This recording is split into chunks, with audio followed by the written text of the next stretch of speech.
চলো আজকে তোমাদের সাথে শেয়ার করি আমি কি করে আমার ফ্রিজটাকে গুছিয়ে রাখি এবং সারা সপ্তাহের কাজটা আমি কি করে ইজি করার চেষ্টা করি। কারণ জানোই আমার হাজবেন্ড সকাল সকাল অফিস যায়, তার জন্য আমাকে কিন্তু 8:30টার মধ্যে রান্না করতে হয়। অত সকালে বাজার করে তারপর রান্না করে দেওয়া পসিবল হয় না, তাই যেদিন ছুটি থাকে সেদিনই বেশি করে মাছ সবজি সবকিছু এনে রাখি। মাছটা আমি সবসময় স্টিলের কন্টেনারে রাখি। একদিনে যতটুকু মাছ রান্না করব ঠিক ততটুকুই একটা টিফিন বক্সে রাখি। কারণ জানোই ডিপ ফ্রিজে মাছ রাখলে কিন্তু একদম বরফ হয়ে যায়। আবার সেটাকে জলে ভিজিয়ে যেটুকু রান্না করা সেটুকু রেখে আবার যদি বাকিটা ঢুকাই তবে কিন্তু ওটাতে অনেকটাই ভাইরাস ব্যাকটেরিয়া অ্যাটাক করতে পারে। তাই আমি যতটুকু দরকার ঠিক ততটুকুই রাখি। আর সবজিগুলো সবসময় প্লাস্টিকের কন্টেনারে রাখি। যে সবজিগুলো অনেকটা সময় লাগে কাটতে সেগুলো কেটে রাখি, আর নয়তো এমনিই রাখি। করোনার সময় তো সব ধুয়ে মুছে শুকিয়ে তারপর রাখতাম, কিন্তু এখন আর সেটা সম্ভব হয় না। জানোই মানুষ অভ্যাসের দাস, তখন অভ্যাস হয়ে গেছিল, কিন্তু এখন আর অভ্যাসটা পাল্টে গেছে।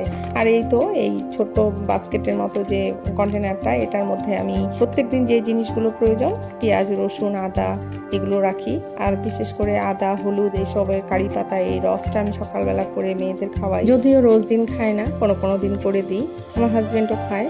সেটা করে দেওয়ার জন্য এভাবে রেডি করে রাখলে পরের দিন সকালবেলা উঠেই এটা করে নিতে পারি। ফ্রিজ অর্গানাইজ করে রাখার জন্য কিন্তু দামি দামি কন্টেনার কিনে করতে হবে তার কোনো মানে নেই। আমার এখানে দেখো কিছু কন্টেনার কেনা আছে, আর বাকি কিন্তু বিস্কুটের যে কৌটোগুলো আসে, বিস্কুটের যে কন্টেনারগুলো সেগুলোর মধ্যে রাখি।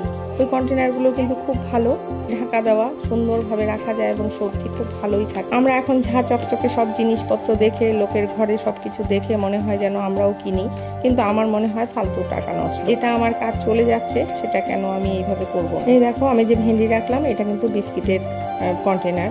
এটার মধ্যে কিন্তু খুব ভালোই থাকে সবজিগুলো, দেখতেও কিন্তু বেশ ভালো। আর সাইজটা যেহেতু স্কোয়ার, তার জন্য ফ্রিজে স্টোর করতেও কিন্তু খুব সুবিধা হয়। আর আমার এই ফ্রিজের যে বাস্কেটটা সেটা ভেঙে গেছিলো, তাই আমি একটা যে পুরনো ফ্রিজ ছিল সেটার বাস্কেটটার মধ্যেই আমি সমস্ত অন্য সবজিগুলো রাখি। আর এইভাবে ধনে পাতাটা রাখি। ধনে পাতার উপরে একটা টিস্যু দিয়ে রাখলে ধনে পাতাটা কিন্তু অনেক দিন ভালো থাকে।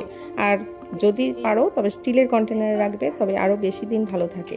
আর জিরে আদা এগুলো সমস্ত কিছু আমি পেস্ট করে রেখে দিই। তো এই দেখো এগুলো আমি স্টিলের কন্টেনারেই রাখি যেন বেশি দিন ভালো থাকে। আর বাস্কেটটার মধ্যে আমি সবসময় একটা কাপড় দিয়ে ঢেকে রাখি।